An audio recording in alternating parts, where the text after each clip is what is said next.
ओरहान क्यों खत्म हुआ? सोचिए, रोम सम्राट योहानेस कांटाकुजेनोस की बेटी वास्पोर्चा खातून रोम की राजकुमारी पहाड़ों से पहाड़ों तक, जंगलों से जंगलों तक भटक रही है। उसने अपने पीछे एक समूह सैनिकों को लेकर ओरहान को मारने के लिए घात लगाई है। ये जो तुम कह रहे हो वह राजकुमारी है। राजकुमारियां रोम के महल में रहती हैं। वे ऐसे इधर उधर नहीं जाती। किसी भी तरह से फ्लेवियस नाम का एक आदमी एवरेनोस नहीं बना। फ्लेवियस वास्तव में 5-10 भागों के लिए आया था, लेकिन जब उसे बहुत पसंद किया गया तो उन्होंने उसे एवरेनोस बे बना दिया। जो चाहो करो, लेकिन कृपया एवरेनोस बे मत बनाओ, क्योंकि एवरेनोस बे की कहानी स्पष्ट है, इतिहास स्पष्ट है, नाम स्पष्ट है, पहचान स्पष्ट है। लेकिन अब चलो शुरुआत से कहानी बताएं। एंजाइन अल्तान ने दिरिलिश अर्तुरुल में 5 सीजन के एक खेल एक सीरीज में भाग लिया। शानदार था।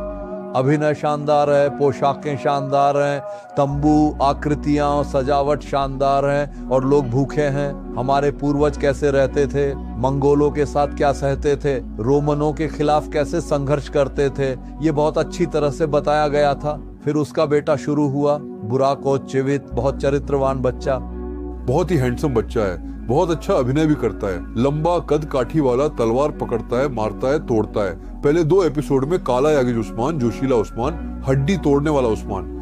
महत्वपूर्ण भूमिकाएं ओस्मान पर डाली गईं। ओस्मान ने भी इसे बखूबी निभाया। फिर तीसरे एपिसोड के बाद अजीब अजीब लोग, तुम तीर चलाते हो, एनस आदमी पर पत्थर फेंकने जैसा करता है, ऐसा करता है और रुक जाता है। ओस्मान गाजी के साथ रेटिंग्स में गिरते गिरते 5 सीजन खत्म हो गए। बुराक के बारे में मैं कभी कुछ नहीं कह सकता। वह ओस्मान को पूरी तरह से निभा रहा है। आक्रामक, गुस्सैल, स्क्रिप्ट बेतुकी थी। लेखक अजीब अजीब चीजें लिख रहे थे। बुराक ने इसे निभाया और यह सामने आया। उस्मान के बाद उसकी जगह ओरहान आया। शुरू में मर्त याजिचियोलू, जुनैद होजा से जानते हैं, चरित्रवान, सही आदमी। ओरहान भी हो सकता है, उससे अच्छा भी हो सकता है, लेकिन अल्प नहीं हो सकते। अल्प बहुत बड़े बड़े हैं। मर्त एक 70-5 ऊंचाई का आदमी है। फिर ओह, यह क्या बेतुकी बात थी। अल्लाह, राजा के सामने होलो फिरा खातून का भाई उल्टा क्यों घुसता है? रोम के राजा के सामने जाने के लिए 75 निरीक्षणों से गुजरना पड़ता है। राजा के सामने लपक कर उसने कलाबाजी लगाई, तलवारें फेंकी, चाकू फेंके और पार कर गया। अगर ऐसा करोगे तो वह कहेगा चलो जाओ, इंसान को बंद कर देगा। हमेशा वही कहानी, पात्र वही, कहानी वही, खेल वही, केवल अभिनेता अलग हैं।